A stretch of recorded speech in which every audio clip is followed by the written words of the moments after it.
Hi, welcome back to part 2 of chapter 26, From Rococo to Enlightenment. You ready for some enlightenment? I am.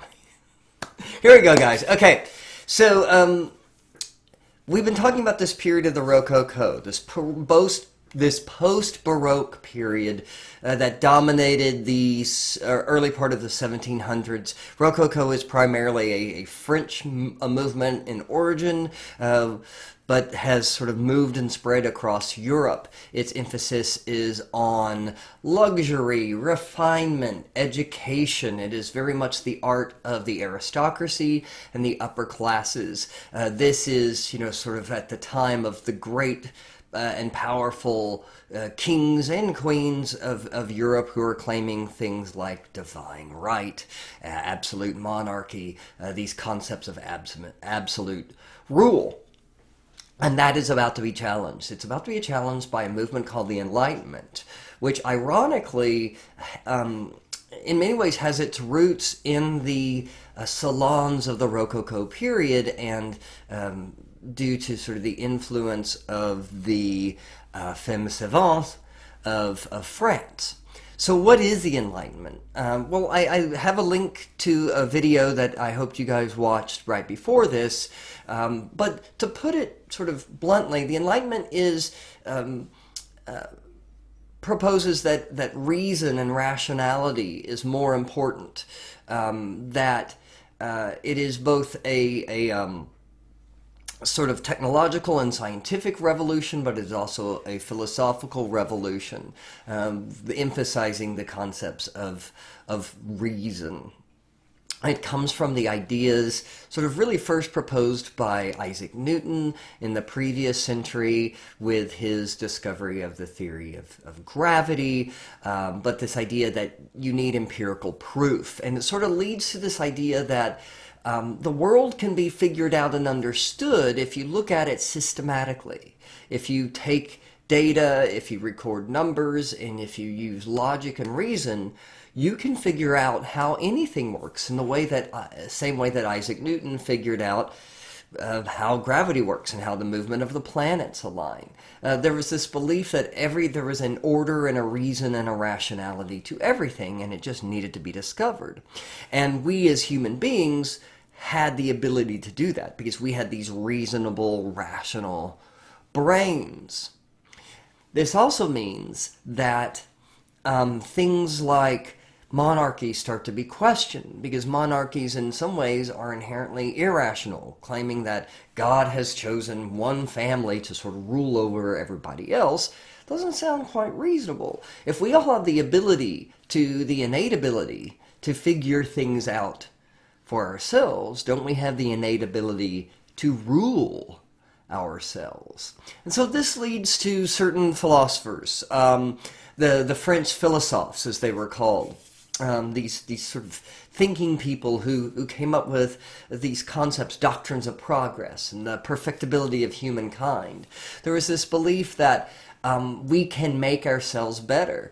This, of course, is rooted in humanist ideas of the Renaissance, this idea of sort of self-betterment. And, of course, those are rooted in ideas that go all the way back to, you guessed it, classical humanism. We can't get away from that influence of classical humanism. It's huge. It's absolute throughout.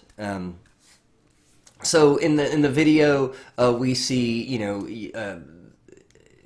them talking about Diderot, this guy who invents the idea of the encyclopedia, that knowledge can be quantified, that knowledge can be gathered, and other people can learn from the gathering of that knowledge. There's Voltaire, who introduced Newton and the English philosopher John Locke, the father of empiricism, to the French intelligentsia, and kind of brings some of these ideas over to France. He believed that there was an advancement of humanity through science and rational improvement. He wrote against the rule of kings, nobility, and the church. And then there's Rousseau. Rousseau believed also in the advancement of humanity through science and rational improvement. He believed also, though, that civilization could corrupt, that greed and power were results of civilization, and that if you wanted to make things better, we needed to simplify things. And he believed that if we lived a simpler life, then we could become better people. He comes up with this concept of the noble savage. So in many ways, his ideas counteracted some of the other Enlightenment ideas. But there's still this belief that we can make ourselves better people if we just figure out the right way to do it. And how do we do that? By being rational, by giving our God-given abilities the ability to sort of flourish and improve ourselves. Okay. So, this is a painting by the English artist Joseph Wright of Derby. I know it looks like Derby, it's pronounced Derby. It's an experiment on a bird in the air pump. And this is, I think, a fascinating image, because in many ways it resembles the Baroque emotional art of Caravaggio, with its deep tenebrism, its sort of dramatic positioning of the figures. But instead of the light of God, we're seeing the light of science, the light of reason. We're here at the very beginning of the Industrial Revolution, and the Industrial Revolution is very much a byproduct of the Enlightenment. You have a bunch of people saying, science is great, reason is great, rationality is great, we can progress. How do we progress? By improving our technology. And this sort of provides the spark of what will become the Industrial Revolution. Here we're seeing the very beginnings of it. We see basically a scientist demonstrating an air pump, and he has a bird in a jar, and he has removed the air, and the bird has fallen because it is suffocating. But then he will infuse air back into the jar, and the bird will live. So here he is showing how science allows us to control nature. We now have power over nature.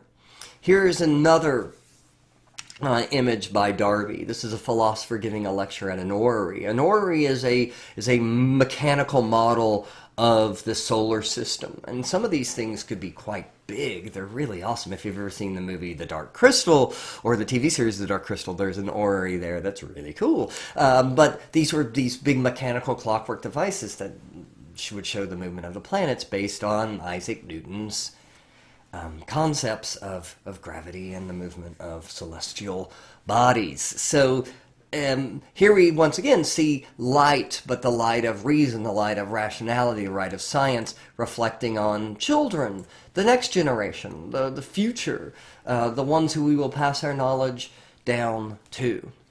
Okay? So we are seeing a huge shift from the sort of extravagance of the Rococo to the sort of sober seriousness of Enlightenment art. And this is something that really begins in the middle of the 1700s and will play out throughout the rest of the century. So along with this beginnings of the Industrial Revolution, we start to see this industrial technology really start to change and shape the world. We start to see the introductions of railroads towards the end of the 1700s. We start to see the use of cast iron, mass-produced building materials. And this is really important because we're going to see architecture take a huge shift because of new technologies, because of the Industrial Revolution, and because of the ability to mass produce things. We're going to see mass-produced structures. We're going to start to see modular architecture that is already pre-built in a factory and then taken to a site and assembled on site. Also, because of this technology, we are seeing lighter and taller structures starting to emerge. We're also seeing a different aesthetic in art. So instead of the sort of extravagant decoration that we often see in a lot of buildings of this period, we're in many ways starting to see sort of a stripped down structures that sort of emphasize the materials, the industrial materials that they are made with, as can be seen in Darby's and Pritchard's Iron Bridge of Coldbrookdale here in England. Also, with this, ironically, with the Enlightenment comes an interest in nature. There's like these sort of two sides of the Enlightenment. There's this interest in progress and knowledge and rationality and reason and sort of industry.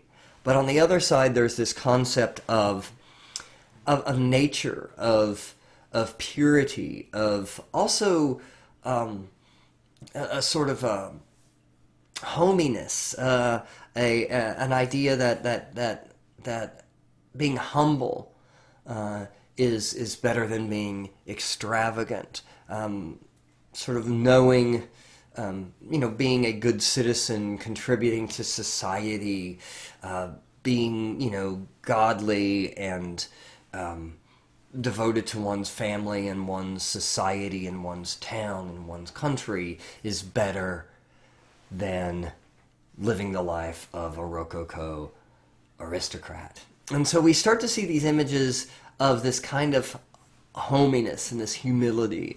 We can see this in Jean-Baptiste Simeon Chardin, saying grace, which was a very popular picture at the time.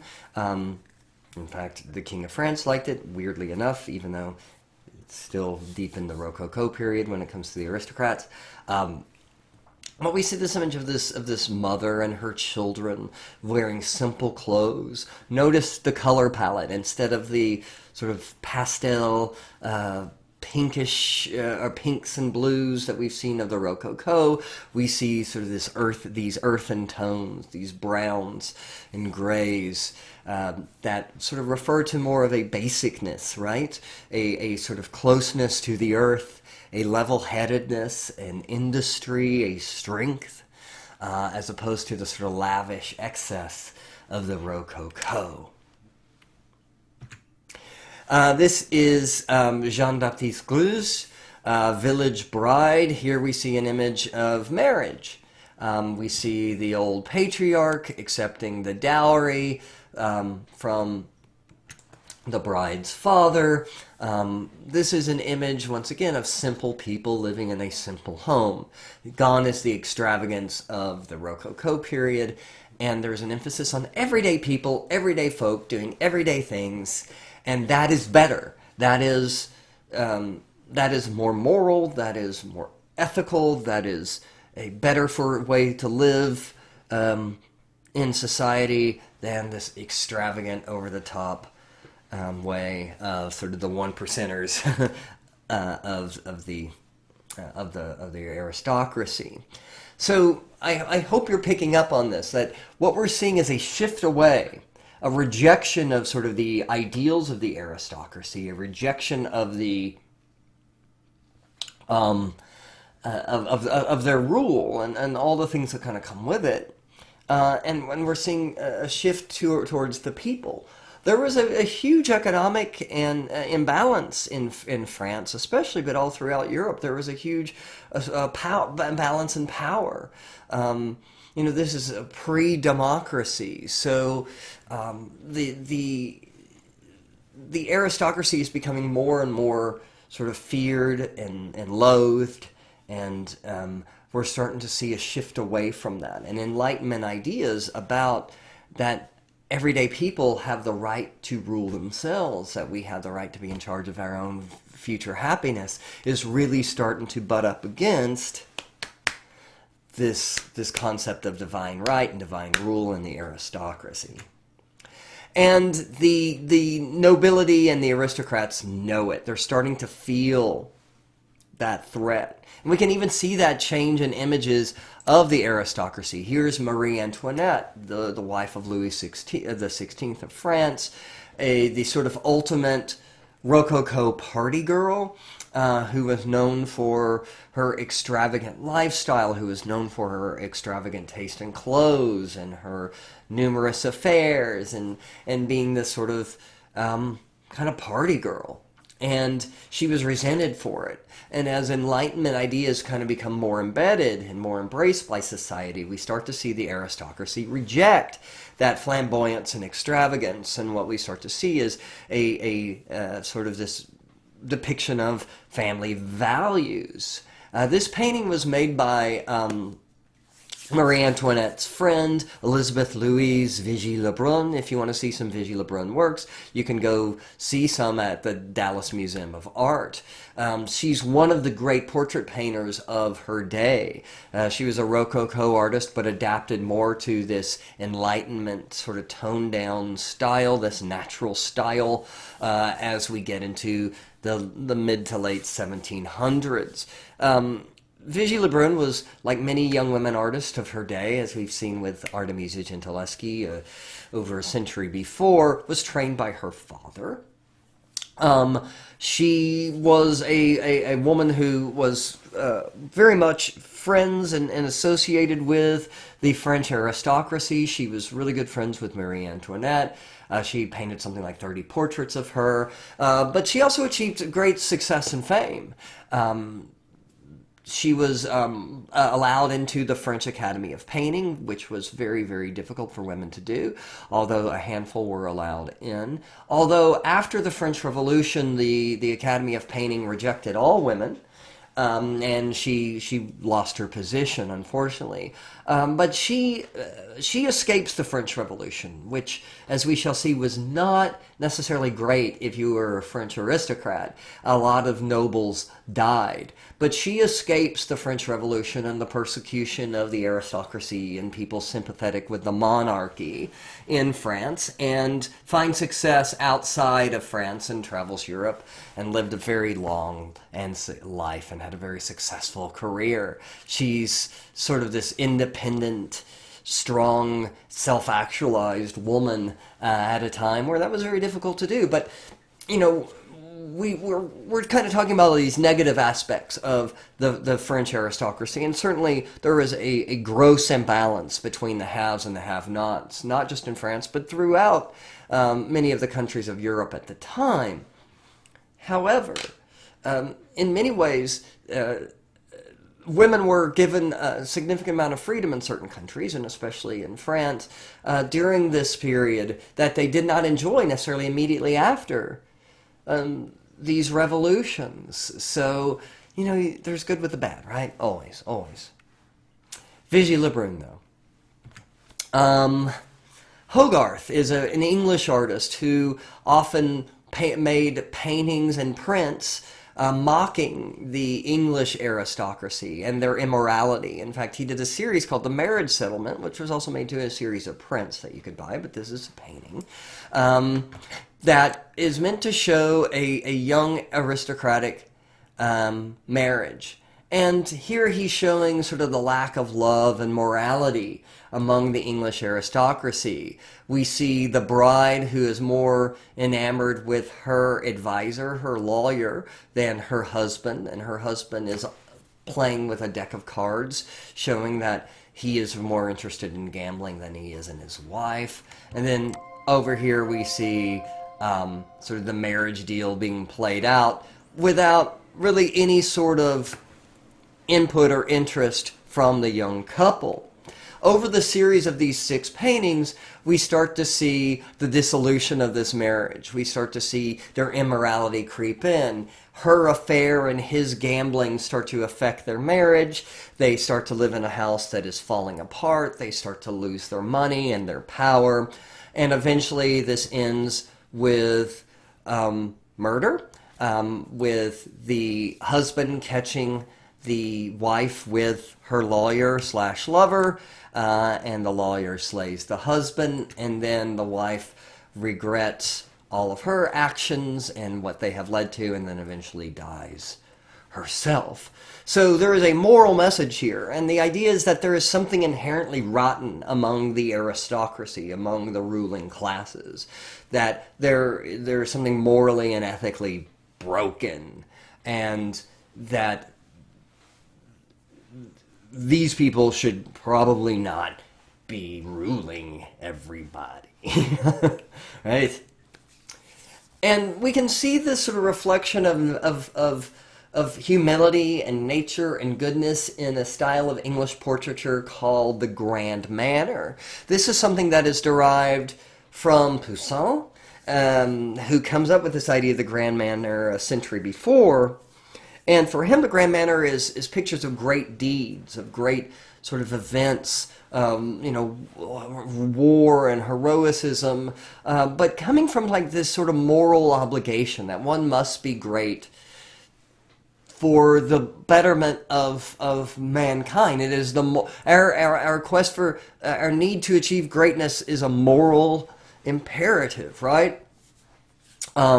So we can see that played out in this image on the right, an image by Sir Joshua Reynolds, who is the president of the Royal Academy of Painting of England.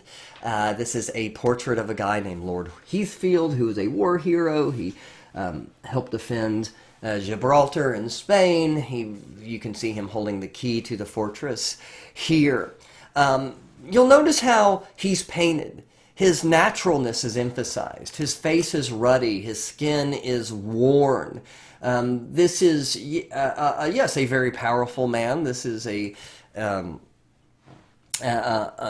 war hero. This is an officer, but at the same time, he's a person. He's a regular human being. And notice he's posed in front of this sort of gigantic sky, this image, once again, of nature, sort of representing, the natural world, representing, the idea that of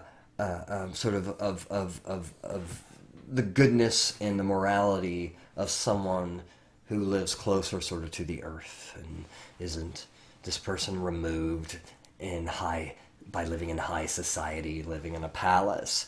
And even when we do see images of very powerful people, like in the image on the left, Mrs. Richard Brinsley Sheridan, painted by Thomas Gainsborough, another English artist, painted in the grand manner. Once again, notice the big field behind her.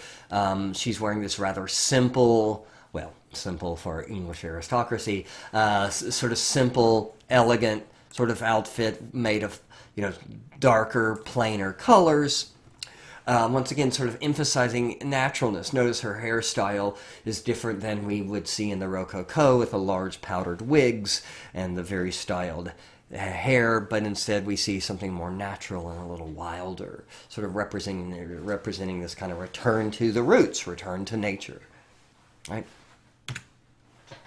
The natural taste existed in the United States. We can see this in a painting by Benjamin West, an artist from Pennsylvania who ends up going to England and becoming the president of the Royal Academy of Painting there after Sir Joshua Reynolds is done being president.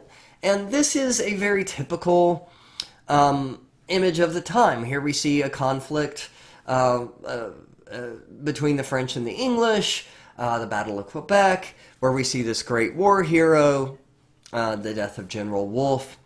Notice how he's posed. This is directly taken from Michelangelo's Pietà, meant to sort of emphasize the sacrifice of this man, equating his sacrifice to that of Christ. We can also see a Native American man here off to the side. So this definitely puts it in the American milieu, right? And sort of puts it in the United States, certainly, if you have any question what's going on here. But notice this sort of emphasis here on morality, on sacrifice, right? On giving oneself for the greater good. This is very much in line with Enlightenment principles. But in the United States especially, we see a humility, a stripped-down quality that is evident here in this image of, of course, the great American patriot, Paul Revere, who was a silversmith. And we see him showing his wares. There's an emphasis here on his occupation, on his industry, on his sort of self-made manness, which is starting to become very much a concept associated with sort of the American character. Notice his clothes are very simple and very stripped down. We don't see sort of even the kind of extravagant military garb that we've seen in the English portraits, but instead we see something rather humble, serious, businesslike. Right? Okay. So I can't talk about the art of this period without talking about the Grand Tour. So many aristocrats and nobility, and even people who aren't nobles but have money, during the 1700s start to take what is called the Grand Tour. And it is believed that if you are a person of means, and you are a person who is going to be in some sort of position of leadership or influence, it is important that you take this Grand Tour. What is the Grand Tour? The Grand Tour is basically a trip with certain destinations in mind, primarily Rome, with the idea that if one wants to be educated, if one wants a knowledge of history, if one wants to be able to better oneself, one must know the sort of the history of European culture. And for the Grand Tour, that is primarily the cultures of Greece and Rome, from whence we get, sort of the great philosophers and mathematicians and scientists and idea people, great political thoughts, and art.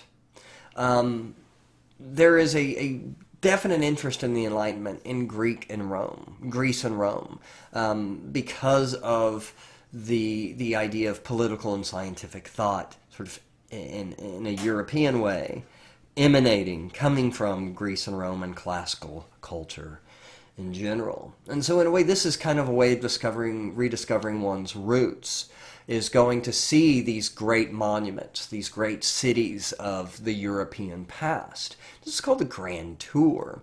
And this, for some aristocrats, could last years. I mean, they could be gone 2, 3, 4, 5 years even. Sort of learning, educating oneself, becoming cultured, becoming familiar with the great art of not just the classical past, but also of the Middle Ages and of the Renaissance and upwards, with the idea that you are bettering oneself.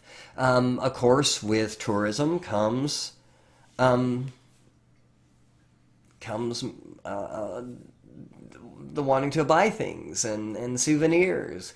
And there was an artist named Canaletto, an Italian artist who specialized in painting images, especially of Venice. And his paintings became highly collectible by people on the Grand Tour, and he would paint these sort of beautiful, picturesque scenes of Venice with its Renaissance era architecture and its sort of evocation of Italian Renaissance humanism. Plus, these pictures were very beautiful and elegant and looked really nice in your home. And if you couldn't afford one of these paintings, then there were prints based on Canaletto that you could also purchase. So, the Grand Tour. But there's a real deep interest in classical Greek and Roman humanism that is going to become a big part of the Enlightenment, and especially the political thought of the Enlightenment. Which leads us to this. Let me make my little picture down here a little smaller so you can see what I want you to see. Okay, so this is a painting by the artist Jacques-Louis David, who is a really important dude in the history of 18th century art and neoclassical art. In fact, neoclassical, what does that mean? Well, new classical, right? So the art of the later Enlightenment, of the later 1700s, we call neoclassical because it is influenced heavily by classical Greek and Roman art. And you can see that immediately in this picture. Before even what we talk about it, we can see Roman arches. You can see Greek Doric columns. You can see a Roman scene being played out in front of us. There was a kind of a craze. Also the 1700s, there was major excavations going on in Italy and Rome, and especially the discovery of Pompeii and Herculaneum, the two cities that were covered by a volcano eruption of Mount Vesuvius in 79 AD, preserving perfectly these two cities under a pile of ash. And as these were being excavated, for the first time, people are seeing sort of pristine examples of Greek and of Roman, I should say, architecture and art. And this is even helping more to fuel this kind of craze. Also, there's a guy named Johann Joachim Winkelmann, who is a German historian who is really considered to be the father of art history. And he wrote this book, Reflections on the Imitation of Greek Works in Painting and Sculpture. And he basically puts the Greeks as the primary influence on European culture and art. And he's like, if you really want to understand art, and if you want to understand what makes something beautiful and perfect and how to make the best art, you gotta go back to the Greeks because they're the granddaddies of everything. And his theories have influenced art all the way up to today. But in this time of the Enlightenment, where they're really looking back at Greek and Roman ideas and philosophy and politics and science as inspiration, these concepts of Winkelmann as Greek culture being sort of the granddaddy of European culture becomes sort of really important. Okay, so what is this painting? It's called The Oath of the Horatii, and it is a painting by Jacques-Louis David, who is the grand master of neoclassical art. We can look at this immediately and see the influence of neoclassical in the natural style, simplicity, right? Look at the muted colors in the background. The colors that we do have are very simple. So gone are sort of the pinks and the blue pastels that we would be used to seeing in the Rococo, and instead we see these simple primary colors. So simplicity, simplicity, simplicity. Not only are the colors simple, but the layout is simple. There's no overt decoration. Everything's been stripped down to its essential basic shapes and elements. This also makes for a very clear picture. You don't have to know anything about this painting to be able to see very clearly what's going on. There is a man holding swords. These three men are swearing an oath that they will fight. And these three women over here are upset. Aha! Right? This is really important. So what's going on? So the Oath of the Horatii is based on a play by a guy named Pierre Corneille. Corneille was based his play on the Roman historian Livy's account of the story of a war between Rome and the neighboring city of Alba. And basically it boils down to Rome chooses three champions, brothers of the Horatius family, the Horatii brothers. And they will be fighting a group of brothers from the Curatius, the Curati family, right? And they will both fight for their nation. Now, this is based on the concept that was important and popular in the Enlightenment, the idea of the social contract, which comes from the philosophe, Jean-Jacques Rousseau, who said that this is basically what the social contract is about. Nations exist because they provide for their people. If they don't provide for their people, what's the point of a nation existing, right? And they're there to provide, to give us the basic tools to better ourselves, so we can achieve, life, liberty, and property, right? Which is a Enlightenment concept, that these are intrinsic to all human beings, life, liberty, and property, and that we all have the rights for these things. And the governments allow us, forming nations allow us to acquire these things, because governments do great things, like they provide education so we can become better people. They provide infrastructure, things like roads and ports and things like that, so we can we can trade and we can have opportunities. They protect us. They provide military to protect us from foreign incursions, and they give us police to protect us from criminals. They give us a justice system to provide justice against those criminals. They provide us a government so we can rule ourselves. So this is the idea of the social contract. But it's a contract, meaning that there's obligations, right? And the other obligation is for the people. So if the government's going to provide us all these great things, we the people have to be able to do certain things to make the world better. So, for example, if we are being invaded and the government calls for us to fight, we must stand up and fight. To have infrastructure and to have roads and ports and schools and things like that, mail, we have to pay taxes. So we have to make sacrifices for the greater good, is the idea. That's the social contract. But the idea is that if the social contract falters, then the whole thing comes apart. So, for example, if we don't do what is required as citizens, if the government says, I need you to fight for us, and we don't, then the nation is in trouble. Or the government needs us to pay our taxes, and we don't, then the nation is in trouble, and we don't have the things we need. But there's a flip side to that. If the government doesn't provide for us, if they become either corrupt or inept, or don't do what they're supposed to do, we, the citizens, have the right to get rid of them and get somebody else instead. So it's tit for tat, right? United we stand, divided we fall. The social contract means the greater good is always the most important good. And it also means, though, that sometimes the sacrifices we must make are the greatest sacrifices of all. And that's our lives. And that's what this is about. Oath of the Horatii is about how these three men are called upon their country to fight and protect their country. And they are willing to do so for the greater good, because if they don't, then bad things could happen.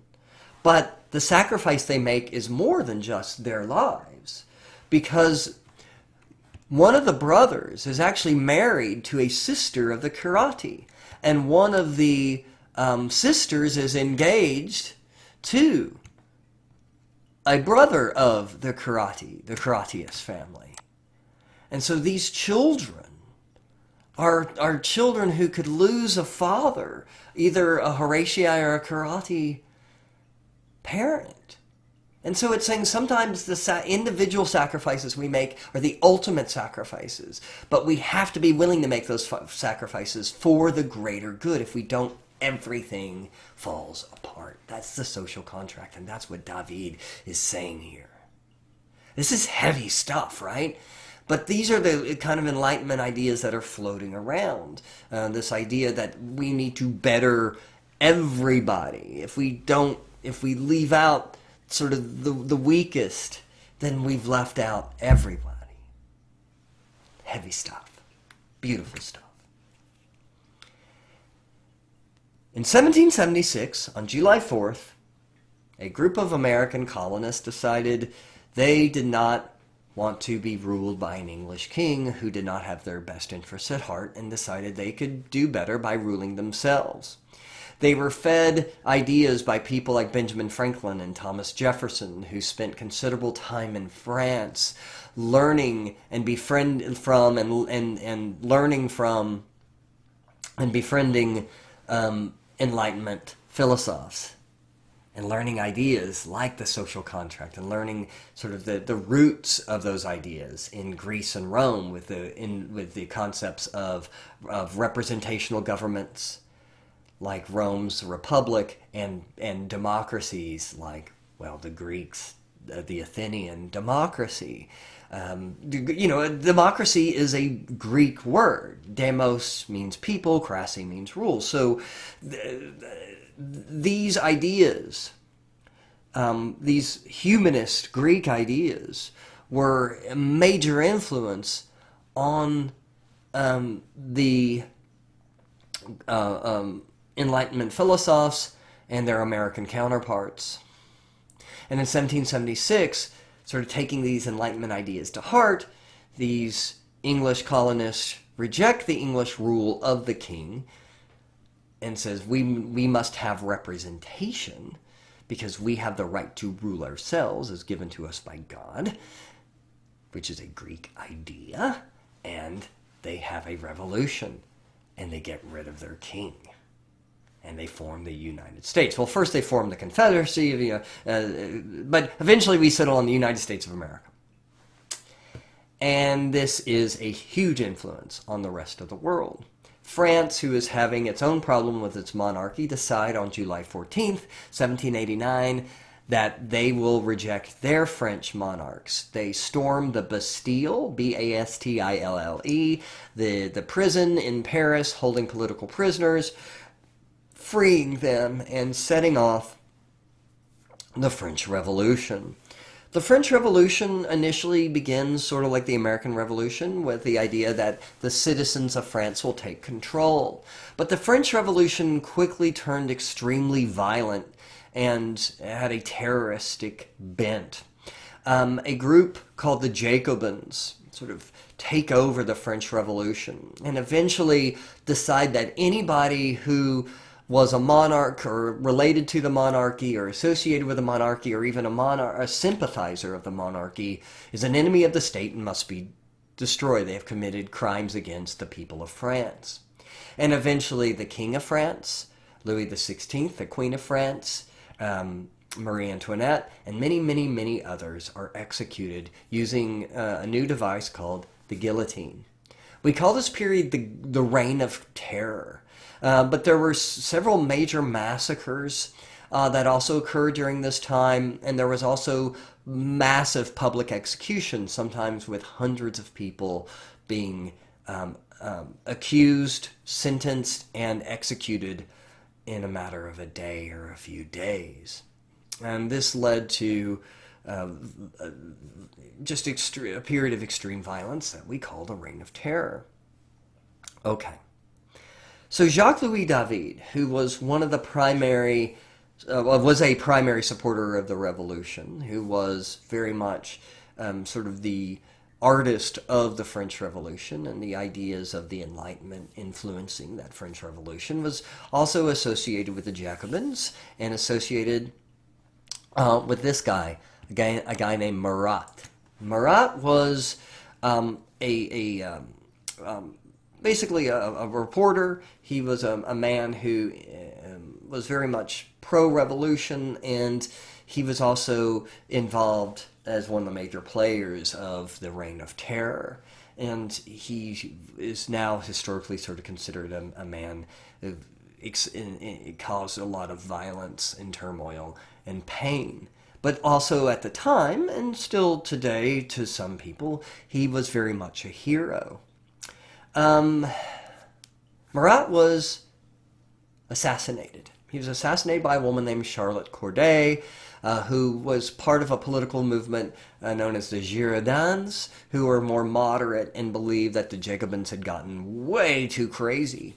And so she assassinates him, and she doesn't even flee. She comes to him in his bath. He's in his bath because he suffered from this skin condition that was evidently really painful, and he took these sort of long herbal baths he often worked from. And she comes in with a pretense that she is going to report some insurgents. She is going to report some people who are against the revolution to him and identify some enemies of the state. And that is what this letter is. She hands him this letter, but basically she uses it as a ruse to come in and assassinate him. And in David's painting, you can see the wound, the entry wound, and also the murder weapon down here. And so Marat has been assassinated. Look at this neoclassical style. Look at the simplicity. Look how David has filled the upper two-thirds almost of the painting with this negative space to sort of represent the loneliness, the emptiness of this man's death. Because even though this guy was a monster to many, he was a hero to David and many of the Jacobins, and he's portrayed here almost as almost kind of like a saint, or Christ-like. And once again, we have a reference to Michelangelo's Pietà in the body of Marat, representing his sort of position as a martyr, as one who dies for a cause. All right. Angelica Kauffman was a Swiss artist working in England, and she was the first woman allowed into the English Royal Academy of Painting, and she also very much represents this sort of idea of simplicity, also, of course, Neoclassicism. And in this image, we see this woman, Cornelia. Too much Buffy the Vampire Slayer. You're probably too young to get that reference. Cornelia, who is meeting with this Roman noblewoman. And the Roman noblewoman pulls out this necklace and says, "Here are my jewels. Look how beautiful they are." And she says, "Where are your jewels?" And Cornelia looks over to her children and says, "Here are my jewels, my children." So this sort of falls in line with that neoclassical idea of family, of morality, of sort of a back to basics kind of approach. And moving along, wrapping it up with some architecture. We're not going to dwell too long on these, but I do want to talk very briefly about Chiswick House by Richard Boyle and William Kent. And let me move my little thing out of the way so you can see the name. Jacques-Germain Soufflot's Pantheon, which is a church in Paris. These are both examples of the neoclassical style. You can probably see the Greek and Roman influence, bam, right off the bat. In the Pantheon, we have Corinthian columns, we have a Greek-style pediment, Roman-style domes sitting on top of a rotunda, very similar to the original Pantheon in Rome. In Chiswick House, we see a very similar sort of shape, also evocative of the Villa Rotunda from Venice, right? Which was also influenced by the Pantheon. Boy, oh boy, is that building influential. And then finally, we're going to skip this. We're going to skip the Etruscan room. We're going to go look very briefly at some more American art. Here you can see this in some sculptures, the influence of Greek art. In the image on the left by Jean-Antoine Houdon, image of George Washington, standing very much in a style of a Greek nude, although he is clothed, standing in this contrapposto position. Over here we see a much more obvious Greek influence, or Roman influence. George Washington standing in the position of a Roman orator, which was very common image in ancient Rome of a senator or some sort of ruler or leader standing with their hand in the air, orating, giving a speech, and he is wearing a traditional toga. This is in the basement of the Smithsonian. It's just a little too weird for your average American at the time to see a shirtless president. So, the idea was that they're trying to evoke Greek and Roman art here, but it's a little literal, isn't it? But finally, we got to talk about Thomas Jefferson. Of course, not only one of the great leaders of this country, not only one of the brilliant minds behind the American Revolution and the Constitution, and one of the founding fathers of this country without a doubt, but also an architect. And a man who drew heavily from his interest in Neoclassicism and his study of Greek and Roman architecture, and Renaissance art influenced by Greek and Roman architecture, and you can see that in his creations, especially in the construction of his home in Monticello, in Charlottesville, But also throughout Washington, D.C., although Jefferson didn't design those buildings, when he contracted the designers to start building D.C., he very much wanted the buildings of our nation, of the United States, to resemble Greek and Roman architecture. Why? Because our political ideas are Greek and Roman in influence. Democracy, republics are Greek and Roman ideas. And so if we're going to have a Greek and Roman style government, they need to be in Greek and Roman style buildings with domes and rotundas and Doric, Ionic, and Corinthian columns and all of sort of the attributes of that architecture. And that ends the Enlightenment. All right, guys. See you next time.